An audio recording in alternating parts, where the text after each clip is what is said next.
Some unfortunate news coming for ASU fans that Levitt is out for the year with a lingering foot injury. I'm super bummed about this, but thought I'd just hop on here for a quick little emergency podcast just to discuss what the future looks like for this program the rest of the year, um, and Levitt's future. Hello, everybody. Welcome to the emergency podcast. Some unfortunate news coming for ASU fans that Levitt is out for the year with a lingering foot injury. I'm super bummed about this, but thought I'd just hop on here for a quick little emergency podcast just to discuss what the future looks like for this program the rest of the year, um, and Levitt's future. So we'll dive right on in. Thanks for tuning in again. Obviously, such a bummer that our boy Levitt is out. I mean, great player. It's been kind of an up and down year for Sam. He's made some unbelievable plays. But I've talked about this in the past, the idea of a sophomore slump and how that happens, right? It's, you get all the success and he's obviously got a ton of money. He's got a, penthouse in freaking Scottsdale. He's rolling. He's got, nicer cars than most of the coaches. Um, and that season last year was obviously just incredible. And he started off slow in the beginning of the year and then slowly it just got better and better as the year got on, made some incredible plays, down the line to win the, Big 12 championship and then, make a run against Texas. And now has all the hype going into the offseason, projected, one of the top quarterbacks to get drafted. And then ultimately, the team doesn't have the year that they've hoped, still really competitive, had a chance against Houston to be in the driver's seat. And, Sam ends up going out of that game clearly with, a foot injury that's been lingering. And I've seen some people on Twitter or X, whatever you want to call it. I still want to call it Twitter, saying, like, hey, is this the coach's fault for keeping him in there, even though he knows he's injured? Everybody is injured on a college football team. I mean, if you ask any player that's a starter that's played significant snaps, they'll tell you that they're battling something. I remember I broke my thumb my junior year. I had neck injury my junior year. Like you're just always going to be banged up. There's a hamstring here or an ankle here, and like you get banged up in practice too. People don't realize that. So everybody's battling something, and Sam is a competitor. I mean, that's one thing that I've really noticed this year from him is, he's been battling this injury since, almost the beginning of the season. And he's continually showed up and competed.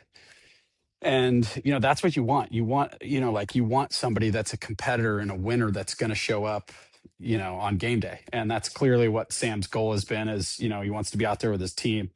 And then, last week against Houston, you see him limping off at the end of the year, at the end of the game. So just a bummer of a situation. Injuries are much a part of this game as anything. And clearly ASU has just gotten hammered by the injury bug, which sucks. I get it, as a former player, but, now a fan, you want to see your team at full strength and you want to see them make that run that they did last year. But this is the game, this is football, and it's not easy to compete for championships every single year, which, is why, teams that do compete for championships every year, those Nick Saban teams, is even more impressive. It just takes so much. And what you did last year, really doesn't mean anything, going into the next season. I don't care if you have the same team. It's, completely different year.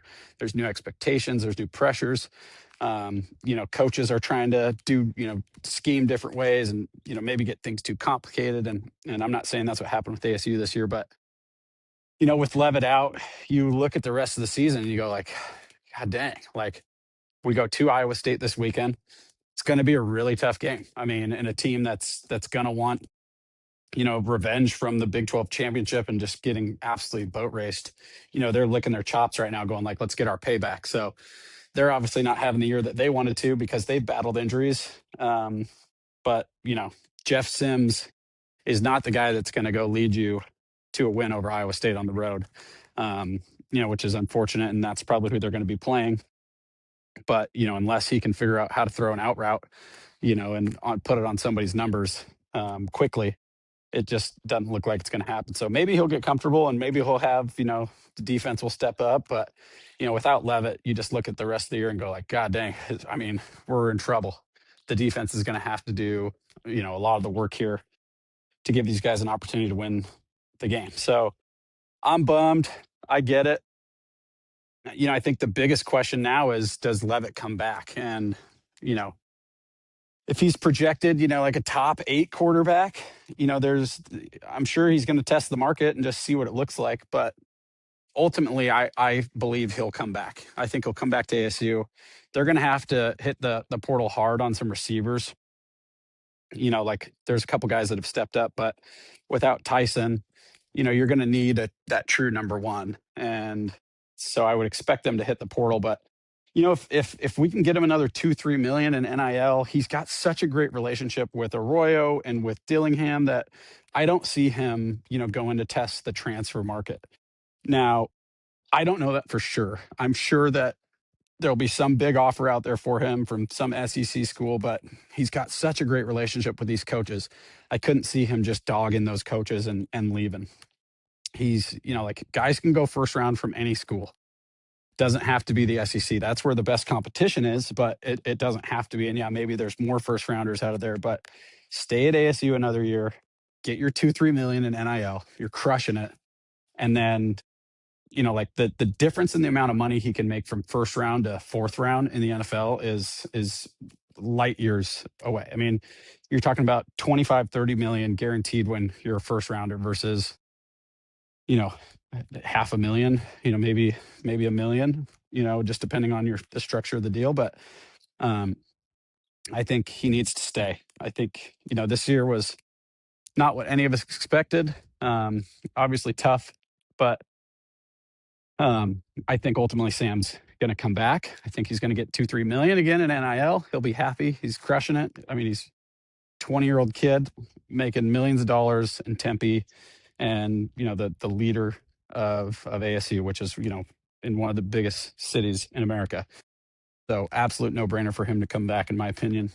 And again, I'm just as bummed as everybody else about this. I think looking on paper, with everybody coming back, you can't expect the amount of injuries that they've had. Especially two positions of leadership on that team. So this is a tough deal, and we obviously want Levitt to get healthy and get back, but I would expect that he'll come back to ASU. I don't know that for sure. I'll dig in over the next couple of weeks and just kind of get a feel for what people think inside that organization and what he's leaning towards. But number one's just going to be getting healthy for him. And then, ASU's got to finish out the year. You definitely don't want to have more losses than you do wins. And looking at the rest of the season, there are some winnable games, even with the backup quarterback. But more than anything, we have to beat U of A. If we don't beat U of A, then it's a real shitter of a season. I mean, we are in the porta potty of football if we don't beat the team down south. And you better believe that they're going to be coming after ASU hard. And not having your starting quarterback is not an excuse to lose to U of A. So there's my quick emergency podcast. Appreciate everybody hopping on here. We're still go Devils. We're still going to be positive. We're still going to go to Vegas and take the Devils 14.5 points or whatever the spread's going to jump to. Iowa State's a good football team. ASU's defense got to be the anchor now. It's got to be the thing that keeps him going. And I would expect that Tyson won't be rushing back now as well. We'll probably see him in another game or two, but we're not going to see the Levitt-Tyson combo anymore, which was so fun to watch. God dang. It is what it is. You got to roll with the punches. Injuries are part of the game, but we'll miss seeing that combo play together. And always wonder, what if this team was healthy? What could they have done? So just completely 180'd from last season and all the hype that we had going into this year, which is so classic, right? For ASU, like the teams that you expect to be great. Just this is the type of shit that happens. And then last year, the team that you expected to be terrible wins the Big 12 championship by 40. Just unbelievable. But appreciate you guys for hopping on here and listening to my dumbass talk about football. Go Devils. Thanks, guys.